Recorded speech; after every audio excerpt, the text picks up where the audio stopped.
Virgo, welcome to your reading for 2016, and this is just a quick overview of the main energies for the year. I'm going to be doing a whole entire series on 2016, so every week on Monday, and maybe even twice a week, some weeks until the new year, which I know is only like 5 more weeks or so. Um, I'm going to be releasing videos about 2016 and different aspects, and I'm going to be doing it for every single sign just like this. Next week's videos are probably going to be really long because I'm going to go really in depth, not, too long, but I'm going to go in depth for each sign.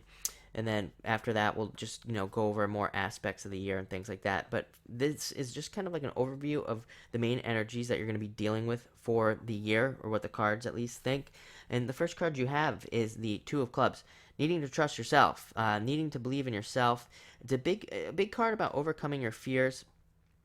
I read for a lot of Virgos, for some reason, and I love you Virgos, but it is kind of like random that I do get a lot of Virgos, and not what I expected when I started to do this, for sure. And like I said, that's not a complaint or anything, but just it's an interesting observation. And a lot of Virgos that I even read for doing personal readings get Two of Clubs a lot. It's all about facing fears, all about overcoming those fears. Virgos can become very successful in life, and it's because because they're structured. They are great at being structured, at having structure in life. So that makes them great leaders, great at putting things together. Um, great at just organizing things, which is a very valuable skill. But Two of Clubs, really, I think the Virgos have been having a lot of thoughts that have shaken up their life in a lot of ways. Um, and even just things happening to you to shake up your life. When you're used to a routine, which is what Virgos enjoy. Really, they enjoy that routine type of thing, and then that gets shaken up. That can cause some confusion and stuff. So this card says, branch out. This card is kind of like a stretch card. As I say, it requires you to stretch and to overcome some of your fears and do some of your things. Well, let's just jump to the next card. The next card you have is the Three of Diamonds. Very similar. All about doing things that kind of scare you. All about facing your fears.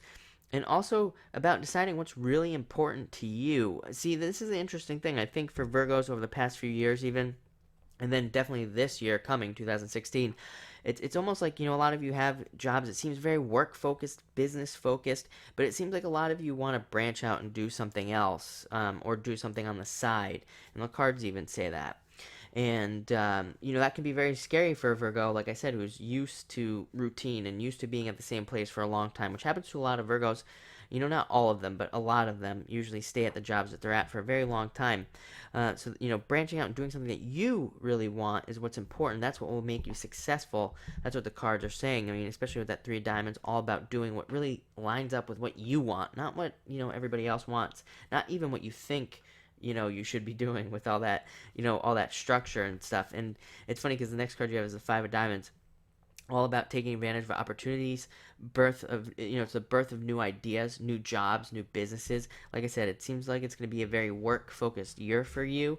Yeah, at least the main energies are going to be all about work. And I say work, but that can be even work on yourself, like work on just yourself and who you are, and a lot of mental work and things like that.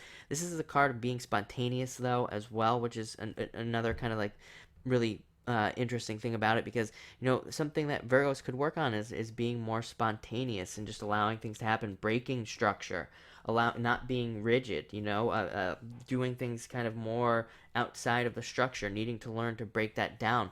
Like I say this to every single Virgo I read for, no joke. Virgo is the opposite of Pisces, so you got to learn to be more spontaneous, more willing to kind of bend the rules, more willing to bend on what you do in your business or job. And it's all about bending, becoming flexible, more go with the flow, more mutable. That's why you're here. And I'm a Pisces, so I got to learn how to do the opposite, so I totally get it. But that's definitely what this year wants you to do. It wants you to and take baby steps. You have the entire year to do this. Don't go crazy. Just try. If something's not working, just try to bend the rules a little bit, or go a different way. And that's what will make you really successful this year. I will say, having said all that about needing to kind of break out of those things, I mean, these are all cards of success, every single one that's laying right here. So you could have a very positive year. So thank you for watching, and enjoy.